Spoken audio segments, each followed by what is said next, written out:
أعوذ بالله من الشيطان الرجيم. بسم الله الرحمن الرحيم. الحمد لله رب العالمين الرحمن الرحيم مالك يوم الدين. إياك نعبد وإياك نستعين اهدنا الصراط المستقيم صراط الذين أنعمت عليهم غير المغضوب عليهم ولا الضالين آمين. اللهم صل على سيدنا محمد الفاتح لما أغلق الخاتم لما سبق ناصر الحق بالحق والهادي إلى صراطك المستقيم وعلى آله حق قدر المقدار العظيم. سبحان ربك رب العزة عما يصفون وسلام على المرسلين والحمد لله رب العالمين. بسم الله. السلام عليكم ورحمة الله وبركاته. بسم الله الرحمن الرحيم. الحمد لله رب العالمين وبه نستعين على أمور الدنيا والدين. والصلاة والسلام على أشرف الأنبياء والمرسلين سيدنا محمد وعلى آله وصحبه أجمعين. أما بعد. InsyaAllah kita sambung bacaan kitab Al-Yawaqit wal Jawahir fi Uqubati Ahli Al-Kabair, pada menyatakan seksa segala orang yang berbuat dosa yang besar, daripada kesusahannya, kesakitannya pada hari kiamat dan lainnya.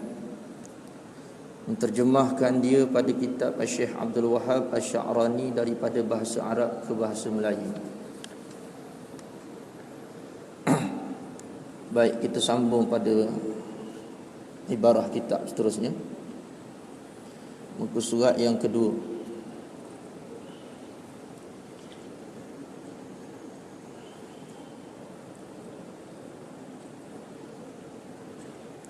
Baris yang kelima daripada pihak atas. Bermula rahmat Allah dan salamnya atas penghulu kita Nabi Muhammad sallallahu alaihi wasallam dan segala keluarganya dan segala sahabatnya sekalian.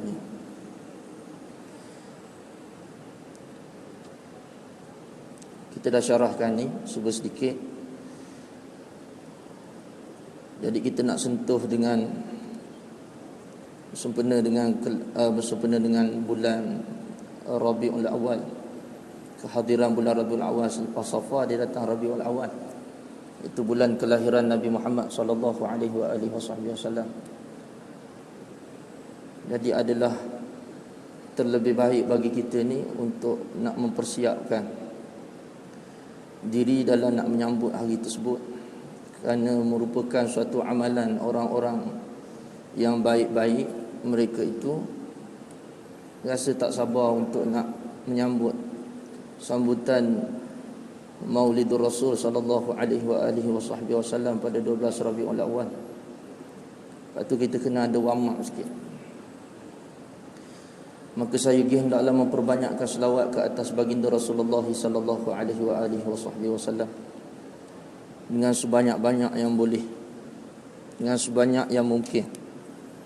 Mudah-mudahan Allah Subhanahu wa taala mempermudahkan segala bentuk kefahaman-kefahaman dan memelihara kita daripada segala bentuk yang tak faham, daripada jalan-jalan yang sesat dan menyalahi daripada jalan akidah ahli sunnah wal jamaah, menyalahi daripada jalan Rasul, jalan ahli keluarga Nabi dan sahabat-sahabat Rasulullah sallallahu alaihi wasallam. Maka seterusnya kata musannif, wa ba'da falamma kana fi sanati 1243 min sanati hijratin Nabi sallallahu alaihi wasallam ala sahibiha afdalus salati wa azkat tahiyyat. Kemudian daripada itu, maka tatkala adalah pada tahun 1243 daripada tahun hijrah, An-Nabi sallallahu alaihi wasallam atas yang mempunyai dia yang terlebih afdal rahmat dan yang terlebih suci haluannya. 1243. Sekarang 1438. Jadi lebih kurang berapa tahun tu? Saya matematik tak berapa mahir sangat. Talaba minal faqir al-mu'tarifi bidh-dhanbi wat-taqsiri Muhammad Ali bin Abdul Rashid bin Abdullah للقاضي السنباوي للقاضي السنباوي بمكة المشرفة بعض الفضلاء الكرام من أصحابنا أن أترجم كتاب العلامة الشيخ عبد الوهاب الشعراني المسمى باليواقيت والجواهر في عقوبة أهل الكبائر وأهوال يوم القيامة وفي صفات الجنة وأهلها من العربية إلى لغة الجاوي فامتثلت بذلك وإن لم أكن أهلا لذلك لقلة علمي وقصر همي ونقص في فهمي وقدرة ذهني وقلة فهمي في اللغة العربية مستعينا بالله ومعتمدا على أكماله وأسأل الله أن ينفع به كما ينفع بأصله إنه سميع قريب وما توفيقي إلا بالله عليه توكلت وإليه أنيب وهو حسبي ونعم الوكيل نعم المولى ونعم النصير. Cantik mukadimah dia. Kita tengok perkataan orang baik-baik, perkataan orang-orang soleh. Macam mana dia buat mukadimah dia tu. Nak beritahu kepada kita apa sebenarnya asal boleh jadi risalah ni, boleh ada kitab ni. Telah menuntut daripada hamba yang faqir, lagi hina yang mengaku dengan berdosa. Ini tawaduk penulis, rendah diri penulis. Telah menuntut daripada hamba yang faqir. Sebab tu martabat fakir ni tak boleh guna sebarang. Sebab fakir ni biasanya diletakkan pada awliya illah, kerana mereka telah sampai kepada martabat fuqara, fakir, tak ada apa-apa. Kerana jiwa perasaan mereka tu hanyalah berada di singgasana perhambaan kepada Allah Subhanahu wa taala. Makna abdun lillah, hamba bagi Allah semata-mata. Sebab tu perkataan faqih ni tak digelarkan melainkan kepada satu orang yang bersifat dengan kealiman dan sangat tawaduk di sisi Allah Subhanahu wa taala. Ini faqih. Telah menuntut daripada hamba yang fakir lagi hina, yang mengaku dengan berdosa. Dia kata diri dia berdosa. Lagi taksir. Taksir ni banyak melakukan kekurangan, kesalahan, kesilapan. Iaitu siapa dia nama dia? Muhammad Ali bin Abdul Rashid bin Abdullah Al-Qadi Al-Jawi As-Sambawi. Seorang qadi. Qadi dulu alim, hebat, memiliki seluruh ilmu-ilmu bidang ilmu agama. Menguasai ilmu-ilmu agama. Sama ada pada sudut ilmu zahir maupun ilmu batin. Sebab itu masyhur pada cerita-cerita lama yang menyelesaikan masalah ni banyak qadi. Sebab qadi yang disebutkan tu memiliki penguasaan ilmu yang sangat mantap, baik, hebat. Sebab itulah qadi, kalau sebut kata qadi dulu maknanya bukan orang biasa. Menyelesaikan masalah umat, menyelesaikan masalah dalaman, zahir, semua masalah jadi selesai. Dahulu di Shibam ada satu orang qadi. Shibam, satu tempat di selatan Yaman. Kalau tuan-tuan tengok tempat dia ni macam ada satu perkampungan, macam rumah flat tapi didirikan daripada tanah-tanah. Kalau nampak daripada jauh macam semut, rumah semut. Di selatan Yaman menuju ke ujung selatan Hadramaut. Dahulu ada seorang qadi yang dilantik di situ.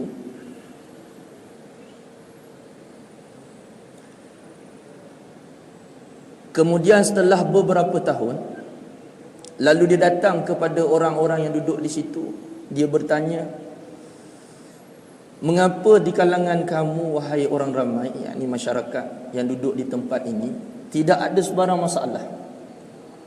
Saya jadi qadi, saya digajikan, tetapi tak ada seorang pun yang bawa masalah kepada saya. Bagaimana kamu selesaikan masalah-masalah di antara kamu? Lalu dia pun menjawab, salah seorang daripada penduduk menjawab, setiap apa yang berlaku kepada kami dari sudut perselisihan dan sebagainya, kami selesaikan dengan cara baik. Firman Allah Subhanahu wa taala, faman afa wa aslaha fa ajruhu 'ala Allah. Barang siapa yang memaafkan, bagi mereka ganjaran daripada Allah Subhanahu wa taala. Ada masalah kami selesaikan, maka tak terdapat pada diri kami, masyarakat kami, penduduk-penduduk di sekitar sini ni, pergaduhan, perselisihan yang menyebabkan pergaduhan dan sebagainya. Tak ada.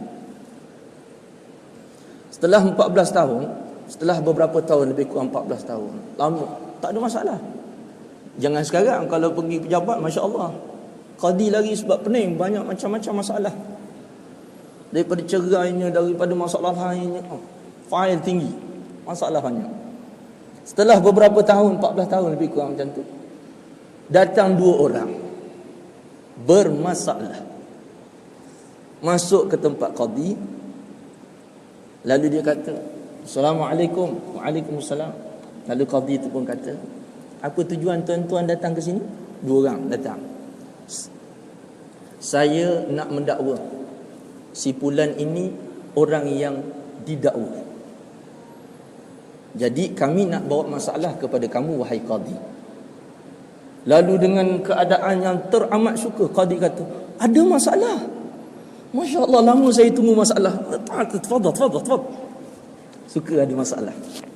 Tafadhal.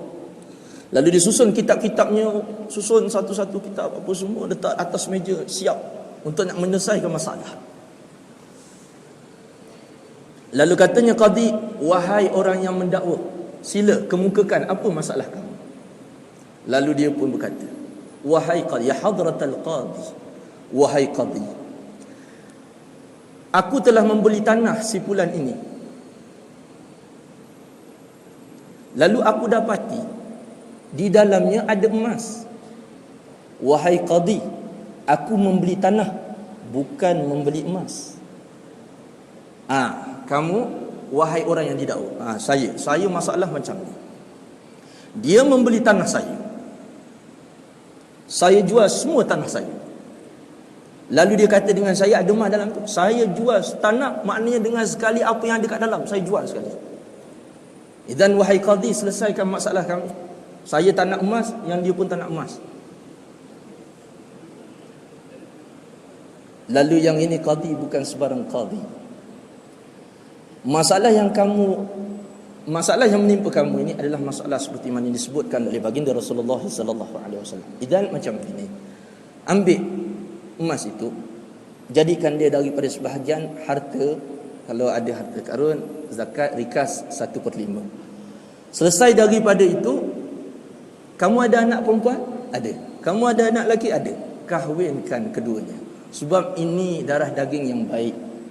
Dia buat, qadi ini buat sama seperti mana contoh yang Rasulullah sallallahu alaihi wasallam buat.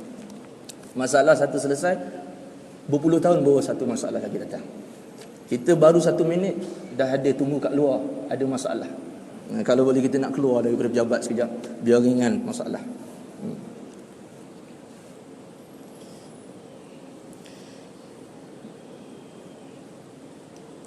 Al-Jawi, yakni Melayu, rumpun Melayu panggil Jawi. Malaysia, Indonesia, Jawi. Sebab tu kalau panggil ulama Jawi, Malaysia, Indonesia, Fatani. As-Sambawi, yang ada diam di Makkahul Musyarrafah, yang mana ketika itu Syekh Muhammad Ali bin Abdul Rashid ini, Al-Qadi Al-Jawi As-Sambawi ini duduk di Makkahul Mukarramah. Banyak orang-orang Melayu, orang-orang Jawi, tanah Jawa, orang-orang Jawi, orang-orang Melayu, ulama-ulama semuanya belajar di Makkahul Mukarramah. Termasuk ulama-ulama Fatani apa semua itu, banyak duduk diam di sana, belajar di sana, dan sebahagiannya balik semula ke tempat masing-masing, tempat lahir. Ada yang balik daripada Mekah. Sebab tu kitab-kitab mereka banyak menyebutkan tentang Makkahul Mukarramah, Makkahul Musyarrafah, kerana mereka belajar di sana. Sama juga Tok kenali Syekh Ahmad Fatani dan kebanyakan daripada ulama-ulama Fataniyah semuanya banyak belajar di Makkahul Mukarramah, kemudian balik buka pondok, sebarkan fahaman akidah ahli sunnah wal jamaah. Jadi mereka banyak berjasa pada kita dan agama. Dah tu kita apa jasa? Jasa kita mengelirukan orang. Itu jasa kita. Tak mengaji mana, tak pandai malah mengaji, tapi dalam komputer, dalam telefon, dalam macam-macam internet kelirukan orang. Nampak? Itu kita punya kerja. Ada pun kerja ulama-ulama ni, mereka tu menyebarkan kefahaman yang betul, mengajar manusia supaya berbaik-baik, pegang agama kuat, sayang pada agama. Itu mereka punya jasa. Jasa kita tak ada, kita komplain je. Kita komplain je kerja kita. Oleh setengah daripada orang yang mempunyai kelebihan. Ni dia kata di Mekah Al-Musharrafah.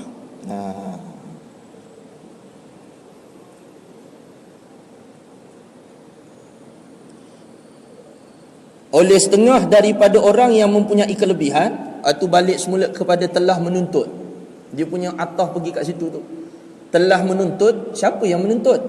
Oleh setengah daripada orang yang mempunyai kelebihan. Minta kepada Syekh Muhammad Ali bin Abdul Rashid Abdullah Al-Qadi. Dia minta kepada dia. Lagi mulia, iaitu setengah daripada sahabat kami, bahawasanya hamba terjemahkan kitab Syekh yang alim, iaitu Syekh Abdul Wahab Asy'arani. Jadi sebahagian daripada kawan-kawan sahabat-sahabat Syekh Abdul Rashid ni, Syekh Muhammad Abdul Rashid, Syekh Muhammad Ali bin Abdul Rashidin, Abdul Rashid, minta kepada Syekh Muhammad Ali ni supaya diterjemahkan kitab Syekh Abdul Wahab Asy'arani. Yang asal kitab ni bahasa Arab, minta terjemahkan ke bahasa Melayu. Minta tolong terjemahkan ke bahasa Melayu. Yang dinamakan akan dia, yang mana nama kitab Syekh Abdul Wahab Asy'arani ini, Yawaqid dan Jawahir, pada menyatakan seksa segala orang yang berbuat dosa yang besar dan sekalian kesusahan. Makna susah bagi orang yang berbuat dosa besar ni, ada kesusahan di dunia dan di akhirat, dan kesakitan bagi orang yang buat dosa besar tu diazab oleh Allah Ta'ala kerana dosa yang dia buat dengan keadilan Allah pada hari kiamat. Dan cerita banyak tentang hari kiamat berkenaan dengan orang yang berbuat dosa-dosa dan balasannya. Dan pada menyatakan sifat syurga, dan diselitkan juga cerita berkenaan dengan sifat syurga dan sekalian orang yang di dalam syurga daripada bahasa Arab asal dia. Asal kitab Syekh Abdul Wahab Sya'rani bahasa Arab, lalu datang Syekh Muhammad Ali bin Abdul Rashid terjemahkan kerana kawan-kawan sahabat-sahabat yang baik minta dia terjemahkan. Kalau tak diterjemah, kita tak tahu. Kalau tak kerana ulama-ulama Jawi terjemah, takkan kita tahu bahasa Arab. Kepada bahasa Jawi, daripada Arab minta tolong terjemah kepada bahasa Jawi, maka hamba perkenankan dengan yang demikian itu, jikalau tiada hamba ahli bagi yang demikian itu sekalipun. Yang sebenarnya ulama-ulama Jawi, bila dia minta, orang minta tolong terjemahkan daripada Arab ke Melayu, dia minta tempoh dulu. Dia minta tempoh sebenarnya. Dia bukan terus hari tu minta, esok terjemah, tak. Mereka ini orang yang kuat tawaduk, rendah diri, takut nak buat sesuatu. Walaupun mereka ahli tapi takut. Maknanya ada satu sifat dekat situ, saya tak layak. Tapi oleh kerana pandang baik kawan-kawan sahabat-sahabat dah macam minta sangat, berhajat sangat, gerakkan jugalah, tulis jugalah. Tapi dalam keadaan minta ampun dengan Allah, minta pertolongan dengan Allah. Tak ada sedikit pun daripada perasaan untuk nak menunjuk-nunjuk akan keilmuan, tak ada. Ini sifat ulama. Kerana sedikit, itu dia kata tawaduk, rendah diri penulis. Dia kata meskipun saya bukan daripada ahlinya. Bukan macam kita minta, boleh. Boleh. Ini kawan-kawan memang mahir ni, kawan memang pakar ni. Nampak? Tak ada sikit pun perasaan rendah diri ke, khawatir, takut ke apa ke. Kerana sedikit ilmuku, kata dia. Orang alim makin rasa sikit ilmu. Orang tawaduk, rendah diri, orang ikhlas, dia rasa tak ada ilmu. Makin belajar makin rasa tak ada ilmu. Ni kata ni. Ni contoh. Kerana sedikit ilmuku dan pendek himmahku, aku ni bukannya orang yang bersemangat sangat. Rendah diri. Macam perkataan Imam Syafi'i lah. Ilahi lastulil firdausi ahla. Tu. Itu rendah diri Imam Syafi'i. Aku tak layak ya Allah masuk syurga. Bukan kerana Imam Syafi'i tak banyak amal, kerana rasa tak layak. Tak ada siapa pun yang berani nak kata layak masuk syurga Allah Ta'ala. Bukan Imam Syafi'i engkarkan syurga, bukan. Seperti mana yang dipahamkan oleh golongan-golongan yang singkat. Apa tak nak minta syurga, sahabat minta syurga. Ni orang golongan yang tak faham. Memang zahir sahabat Rasulullah sallallahu alaihi wasallam mohon syurga kerana apa? Kerana benda itu datang daripada Nabi. Sebab mereka itu membenarkan apa yang barang datang daripada Nabi sallallahu alaihi wasallam, buat amalan dapat syurga. Tapi bukanlah maksud dia tu nak syurga. Sebab para aulia illah, kata Syekh Zainuddin Al-Malibari, sesungguhnya para aulia itu jiwa mereka, hati mereka bukanlah menuntut syurga, bukanlah menuntut bidadari, bukanlah menuntut pahala. Bahkan mereka itu adalah maksud daripada amalan ibadah hanyalah semata-mata untuk Allah sahaja, bukan daripada balasan pahala dan sebagainya. Kalau dah wali-wali Allah macam gini, apatah lagi sahabat-sahabat baginda Rasulullah sallallahu alaihi wasallam, yang mana sahabat-sahabat lebih afdal daripada para aulia. Sebab itulah para sahabat-sahabat Nabi Muhammad sallallahu alaihi wasallam, walaupun dijamin syurga atas lisan Nabi Muhammad sallallahu alaihi wasallam, wallahu huwa sadiqul masduq, wallahi demi Allah Rasulullah sallallahu alaihi wasallam sadiqul masduq, benar lagi dibenarkan. Siapa ingkarkan Nabi kafir dengan ijma' tanpa khilaf. Rasulullah jamin, makna Allah menjamin akan sahabat-sahabatnya masuk ke dalam syurga. Tetapi dalam masa yang sama, Sayyidina Umar, Sayyidina Uthman, Sayyidina Abu Bakar, Sayyidina Ali, mereka merasakan mereka tak layak untuk ke syurga. Mereka merasakan mereka berbuat dosa. Ini kata nilai hamba. Ini kata hati seorang hamba.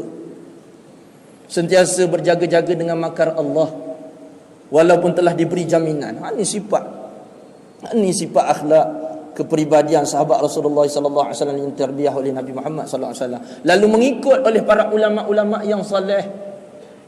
Sebab tu kita tak layak syurga Allah Taala. Memang syurga ada, tapi biasanya orang yang tidak layak, mereka itu layak untuk mencapai benda tersebut. Macam juga kalau orang minta futuh itu tak akan diberi kepada dia. Tapi orang yang sangka dia tak layak untuk futuh tu pembukaan daripada Allah.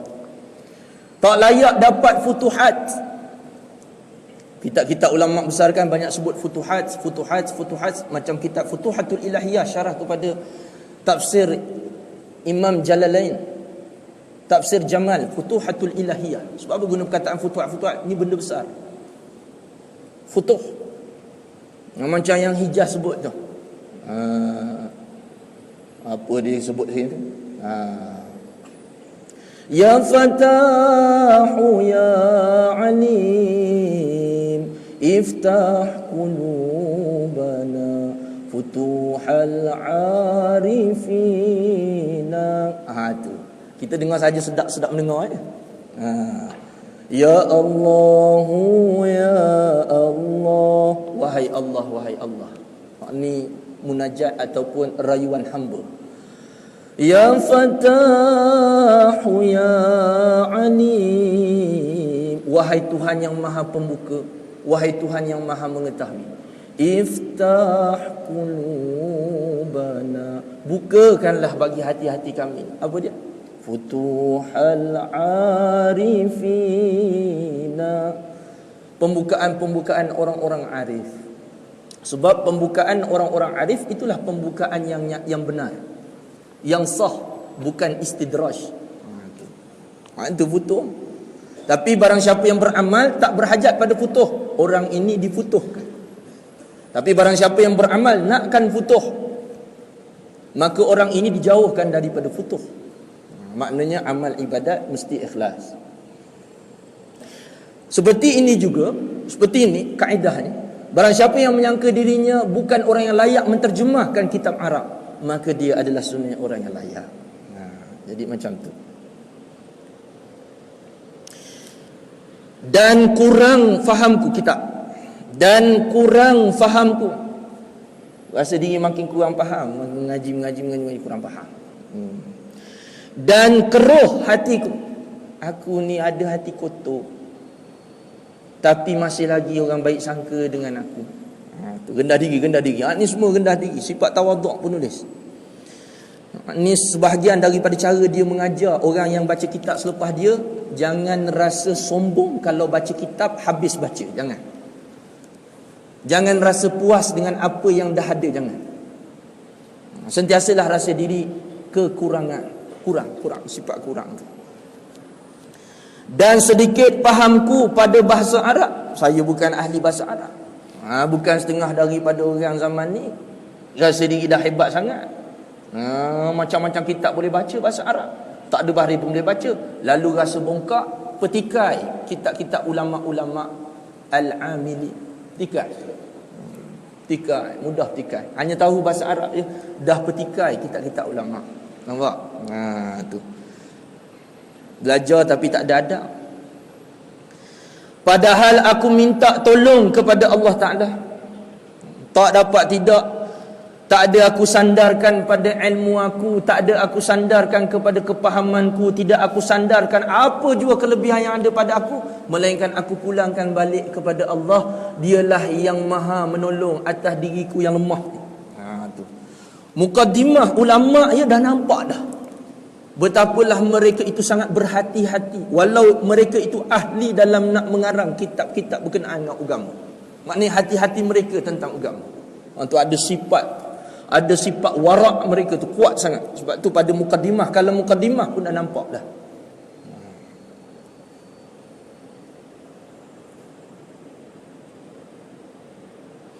Padahal aku minta tolong kepada Allah Ta'ala dan berpegang atas kesempurnaannya, Allah Ta'ala. Sebab aku tulis ni, gerak hati aku nak menulis benda yang baik. Aku terima tuntutan daripada sahabat-sahabatku. Semua ni adalah gerak yang Allah jadikan.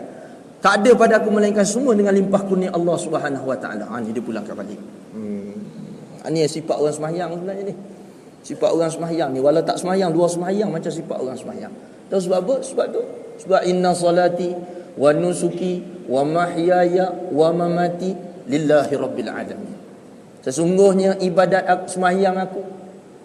sembahyang aku tu ikhtiar. Kita ikhtiar nak sembahyang. Usolli, sebab tu kita sebut usolli fardhu zuhri, fardhu maghribi, fardhu isya. Usolli saja aku sembahyang, ikhtiar nak sembahyang. Ada orang tinggalkan sembahyang, ikhtiar juga, tapi haram. Ni ikhtiar nak buat taat, sembahyang namanya. Wa nusuki, amalan-amalan selain daripada sembahyang, dalam sembahyang rukun qauli, rukun fi'li, luar sembahyang pun sama juga. Ini pun ikhtiar juga. Amalan-amalan, ibadat-ibadat ikhtiar juga. Wa mahyaya, hidup aku bukan ikhtiar, hidup ittirari panggil. Sebab kita keluar begitu je, tak usah hidupkan diri, tak. Bukan macam sembahyang, nak sembahyang. Ini bukan nak hidup, tak. Ini hidup. Tiba-tiba rasa-rasa hidup ni. Maknanya i'tirar. Allah menghidupkan begitu. Keluar tubik, keluar hidup. Tubik daripada perut ibu, keluar daripada perut ibu, hidup selalu. I'tirari. Wa mamati, dan begitu juga mati. Tengah-tengah seronok, tengah-tengah bergembira dan sebagainya, tengah buat kerja, tiba-tiba mati. Bukan ikhtiar, tapi ittirari. Sama ada rupa ikhtiari atau rupa ittirari. Sama ada rupa disengajakan ataupun rupa tiba-tiba. Bukan sengaja, tetapi kehendak Tuhan begitu. Jadi begitu. Maknanya bukan daripada ikhtiar. Rupa zahir itu bukan daripada ikhtiar, mati. Misal contoh. Sama lillahi rabbil alamin, adalah bagi Tuhan sekalian alam. Makna pulangkan balik kepada Tuhan. Dialah yang maha, dialah yang menciptakan, dialah yang mengadakan, dialah yang mentiadakan, dialah yang memberi, dia yang mengurniakan, semua sekali. Maknanya tak ada apa-apa, ada apa-apa buat, ada apa-apa Ada apa-apa bahagian pada makhluk? Pada hakikatnya tidak ada. Pada hakikatnya tidak ada. Ini dipakai makhluk yang memahami, hamba yang memahami bahawa dirinya tidak ada apa-apa disebut fakir. Maka bila jatuh pada martabat fakir, sebab tu timbul perasaan tawaduk, tak ada apa-apa, tak layak ke syurga dan sebagainya. Tapi sebab Allah Subhanahu Wa Taala suka kalau hamba ada sifat kurang. Hamba ada rasa sifat kurang sebab dia maha sempurna. Allah maha sempurna. Kalau ada yang sempurna dengan dia, berlawanan. Tak boleh. Mesti kurang sempurna dengan sempurna baru boleh. Kalau sempurna dengan sempurna, mana boleh? Sebab mustahil. Jadi Allah tunggal dalam kesempurnaannya sebagai Tuhan. Lalu dia nak lihat hamba tu rasa kurang. Jadi kalau hamba rasa sempurna dengan amalan, itu dikategorikan di dalam istilah pengajian ilmu tasawuf musuh bagi Tuhan. Jadi tak ada apa-apa manfaat dan kebaikan. Sebab itulah telah berjalan orang-orang yang memiliki hati yang rendah diri, walau mereka memiliki ilmu-ilmu yang tinggi seumpama pengarang kitab, tapi masih lagi merasakan diri mereka itu tak ada apa-apa. Dah ada jawatan tinggi, dah ada apa, tetap merasakan diri mereka itu tak ada apa-apa. Tengok sajalah dengan perkataan ni. Padahal aku minta tolong kepada Allah Ta'ala dan berpegang atas kesempurnaannya, dan aku minta kepada Allah Ta'ala akan bahawa memberi manfaat dengan dia kiranya bagi orang yang Islam seperti memberi manfaat. Ini zahir mahabbah kepada umat baginda Nabi Muhammad sallallahu alaihi wasallam. Maknanya mereka itu berniat untuk belajar ilmu agama, nak jadi khadam kepada umat Nabi Muhammad sallallahu alaihi wasallam, bukan nak takabur atas umat Nabi Muhammad sallallahu alaihi wasallam, bukan nak mengkritik amalan umat Nabi Muhammad sallallahu alaihi wasallam, apatah lagi memperlekeh apa yang telah dibuat oleh orang-orang soleh dari kalangan umat Nabi Muhammad sallallahu alaihi wasallam. Ini sifat. Setakat alimnya tak cukup, mesti ada sifat kealiman. Ada orang ada ilmu tapi tak ada sifat kealiman. Ini keras. Ini tak ada kesempurnaan. Sebab itulah kita tengok daripada adab yang telah ditonjolkan, yang telah ditimbulkan, yang telah dizahirkan dalam kitab ni, menunjukkan hatta bahawasanya musannif itu memiliki sifat-sifat sebagai seorang alim.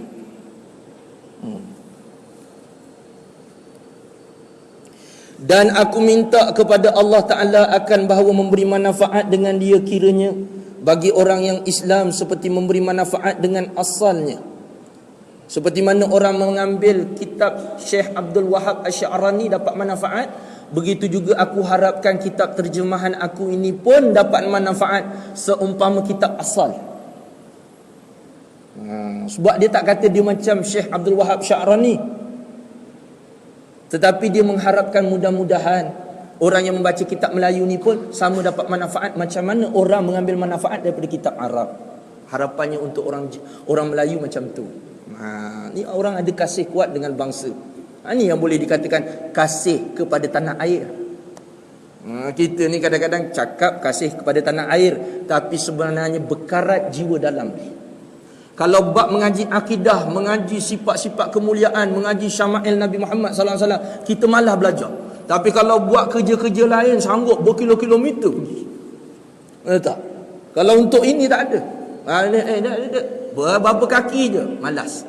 Tapi kalau bab lain kau main semangat. Awas, terkadang-kadang kita rasa benda tu betul tetapi salah. Dan aku minta kepada Allah Ta'ala, ulang balik nanti yang lambat yang khatam tu. Maklum kita tak ada titik, tak ada pustak. Jadi tuan-tuan bantu saya. Bahawasanya, tu ambil kitab balik. Bahawasanya ia jua Tuhan yang mendengar, lagi hampir dan tiada aku beroleh petunjuk melainkan dengan petunjuk Allah Ta'ala atasnya. Aku berserah diriku kepadanya, yakni kepada Allah, dan iaitu Tuhan yang memadai bagiku, dan ialah sebaik-baik Tuhan dan sebaik-baik yang menolong, dan iaitu melengkapi atas 12 bab. Kitab ni ada 12 bab. Hasbiyallahu ni'mal wakil wa ni'mal maula wa ni'mal nasir. Sebaik-baik penolong, sebaik-baik Tuhan, bukan ada Tuhan lain. Maknanya Tuhan yang memiliki sifat kemuliaan, sifat yang maha sempurna, Allah saja. Faham? Sebab tu kalau dari sudut mengaji akidah, kita tak boleh kata ada istilah Tuhan, tak boleh. Maknanya istilah Tuhan untuk yang lain tak boleh. melainkan Tuhan tu bagi Allah saja. Kalau mengaji akidah tak boleh letakkan kata itu Tuhan dia, tak boleh.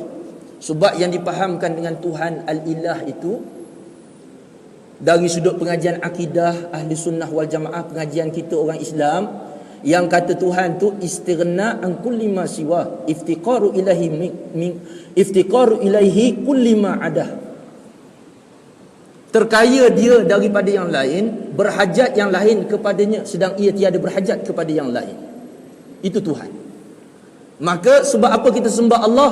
Kerana Allah itu hanya Allah layak dipanggil Tuhan. Maka kita sembah Allah kerana Allah layak disembah. Kerana dia bersifat dengan segala sifat kesempurnaan, maha suci dia daripada bersifat dengan segala sifat kekurangan. Sebab itu diwajibkan dalam agama mengenal akan Allah. Sebab itu kalimah Allah itu diletakkan pada kita sebagai seorang Islam saja, bagi hak Allah Ta'ala. Sebab kita memang betul Allah Tuhan bagi selikihan Allah. Orang kafir pun sebenarnya hakikat Allah yang jadikan.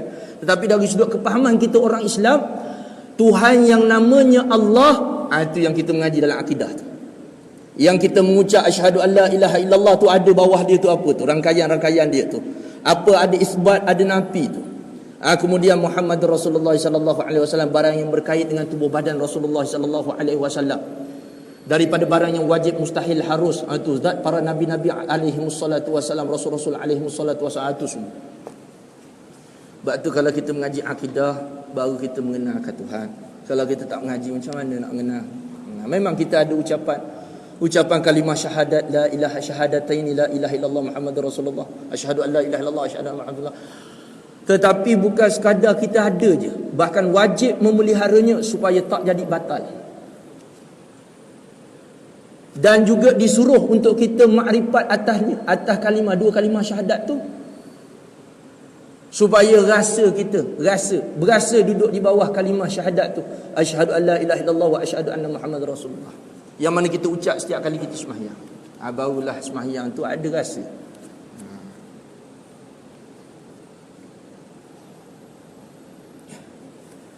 Dan nak azan ke? Saya sekejap.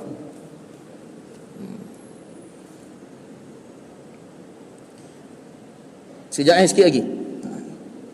Dan aku minta Abi tunjuk mana tu? 12 bab. Bab yang pertama, wallahu a'lam, itu je.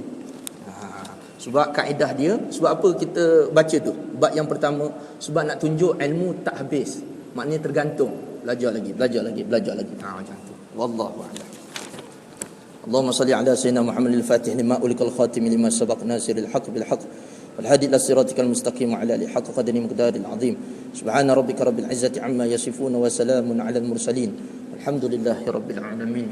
Taqabbalallahu minkum.